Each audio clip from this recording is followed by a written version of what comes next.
एक पुरानी सी इमारत में एक वैद्य जी का मकान था। वह परिवार सहित उस इमारत के पिछले हिस्से में रहते थे और अगले हिस्से में दवाखाना खोल रखा था। उनकी पत्नी की आदत थी कि दवाखाना खोलने से पहले वह वैद्य जी को उस दिन के घरेलू आवश्यक सामान की सूची एक चिट्ठी में लिखकर दे देती थी।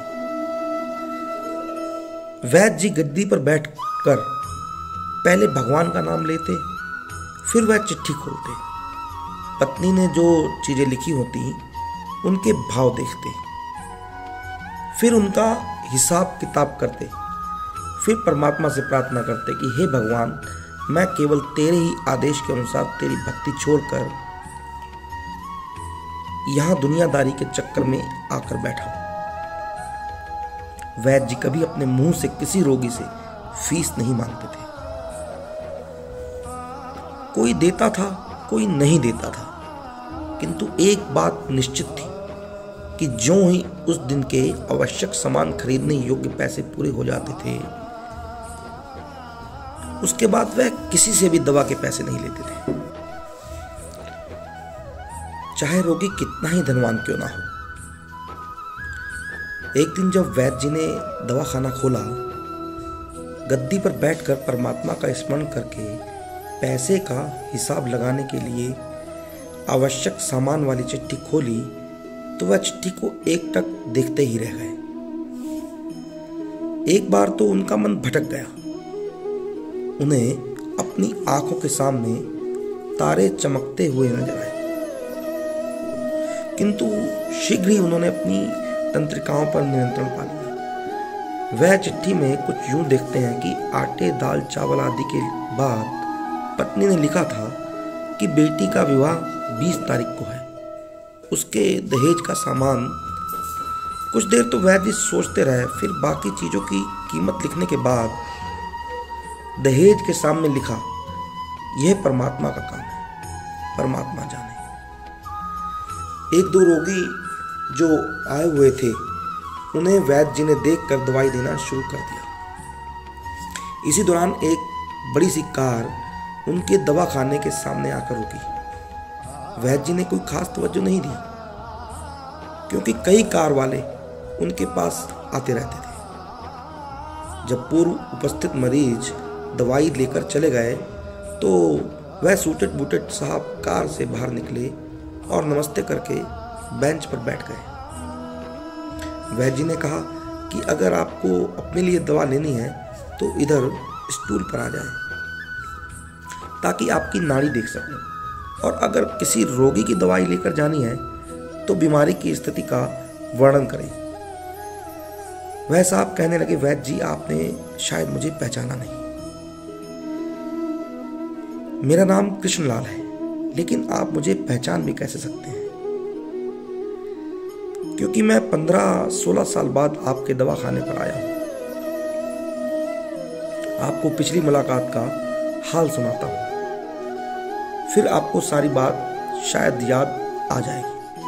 जब मैं पहली बार यहां आया था, तब मुझे लगा कि मैं खुद नहीं आया था, अपितु ईश्वर मुझे आपके पास लेकर आए थे,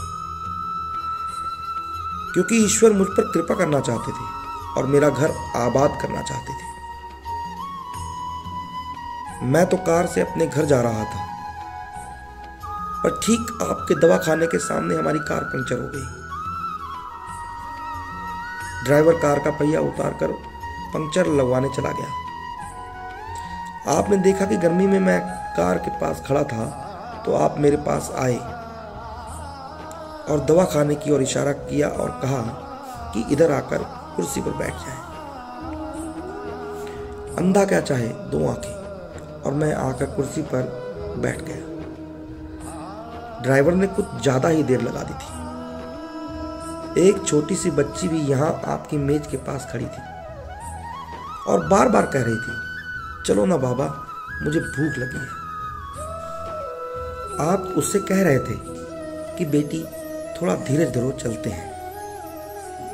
मुझे लगा कि आप मेरे ही कारण खाना खाने नहीं जा रहे हैं, अतः मुझे कोई दवाई खरीद लेनी चाहिए, ताकि आप मेरे बैठने का भार महसूस ना करें। मैंने कहा, वैद्य जी, मैं पिछले 5-6 साल से इंग्लैंड में रहकर कारोबार कर रहा हूँ। इंग्लैंड जाने से पहले मेरी शादी हो गई थी, लेकिन अब तक बच्चे के सुख से वंचित हूँ। यहाँ भी इलाज कराया और वहाँ इंग्लैंड में भी, लेकिन किस्मत ने निराशा के सिवा और कुछ नहीं दिया। आपने कहा, मेरे भाई, भगवान से निराश ना हो। याद रखो कि उसके कोष में किसी चीज की कोई कमी नहीं है। आस, औलाद, धन दौलत, इज्जत, सुख दुख,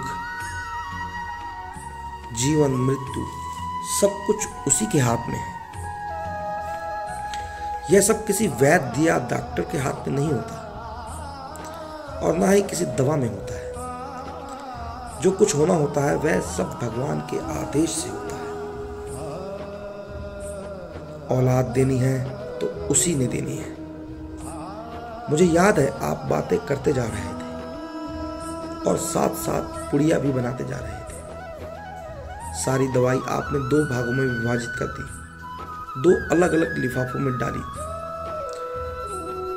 और फिर मुझसे पूछकर आपने एक लिफाफे पर मेरा और दूसरे पर मेरी पत्नी का नाम लिखकर दवा उपयोग करने का तरीका बताया था। मैंने तब बेदिली से वह दवाई ले ली थी, क्योंकि मैं सिर्फ कुछ पैसे आपको देना चाहता था। लेकिन जब दवा लेने के बाद मैंने पैसे पूछे तो आपने कहा था, बस ठीक है। मैंने जोर डाला तो आपने कहा कि आज का खाता बंद हो गया है। मैंने कहा, मुझे आपकी बात समझ नहीं आई। इसी दौरान वहां एक और आदमी आया।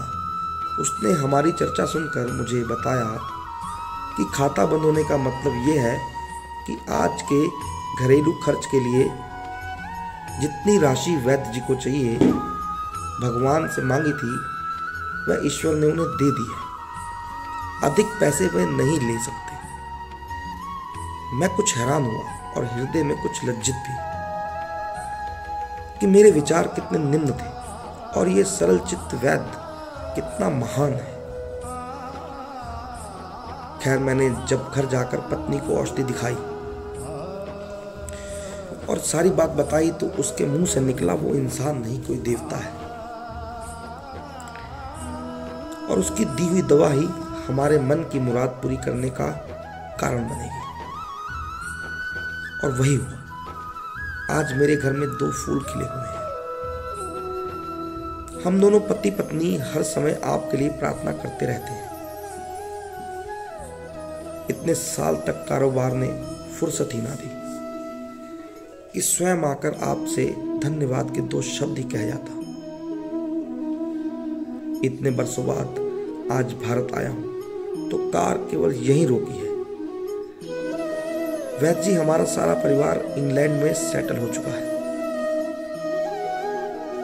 केवल मेरी एक विधवा बहन अपनी बेटी के साथ भारत में रहती है। हमारी भांजी की शादी इसी महीने की 21 तारीख को होनी है। न जाने क्यों जब जब मैं अपनी भांजी के भात के लिए कोई सामान खरीदता था तो मेरी आंखों के सामने आपकी वह छोटी सी बेटी भी आ जाती थी, और हर सामान मैं दोहरा खरीद लेता था। मैं आपके विचारों को जानता था कि संभवतः आप वह सामान ना लें,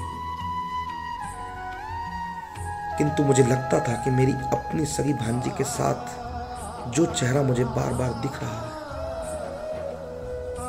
वह मेरी भी भांजी ही है। मुझे लगता था कि ईश्वर ने इस भांजी के विवाह में भी मुझे भात भरने की जिम्मेदारी दी है। वैद्य जी की आंखें आश्चर्य से खुली की खुली रह गई और बहुत धीमी आवाज में बोले, कृष्णलाल जी, आप जो कुछ कह रहे हैं मुझे समझ नहीं आ रहा कि ईश्वर की यह क्या माया है। आप मेरी श्रीमती के हाथ की लिखी हुई यह चिट्ठी देखिए। और वैद्य जी ने चिट्ठी खोलकर कृष्णलाल जी को पकड़ा दी। वहां उपस्थित सभी यह देखकर हैरान रह गए कि दहेज के सामान के सामने लिखा हुआ था कि यह काम परमात्मा का है, परमात्मा ही जाने।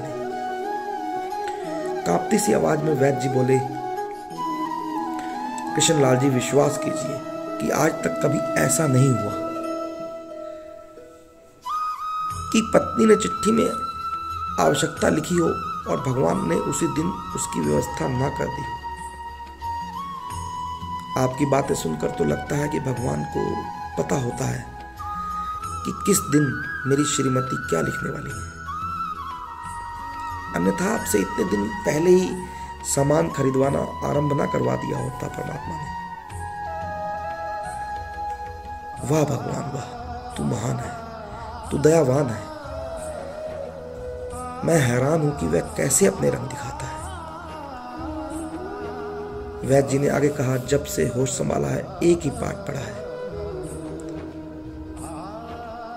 कि सुबह परमात्मा का आभार करो, शाम को अच्छा दिन गुजरने का आभार करो, खाते समय उसका आभार करो, सोते समय उसका आभार करो कि शुक्र है मेरे मालिक, तेरा लाख लाख शुक्र है।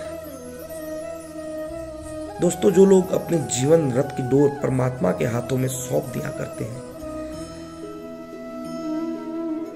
परमात्मा उनके लिए क्या क्या नहीं किया करते। आवश्यकता है बस एक सच्चे हृदय से समर्पण की। दोस्तों, इस वीडियो को लेकर आपकी क्या राय है, नीचे कमेंट करके जरूर बताइएगा। और अगर आपको ये वीडियो अच्छा लगा हो तो इस वीडियो को लाइक करिएगा, शेयर कीजिएगा और ऐसे और भी इंस्पिरेशन वीडियोस के लिए हमारा फेसबुक पेज फॉलो कीजिएगा। धन्यवाद।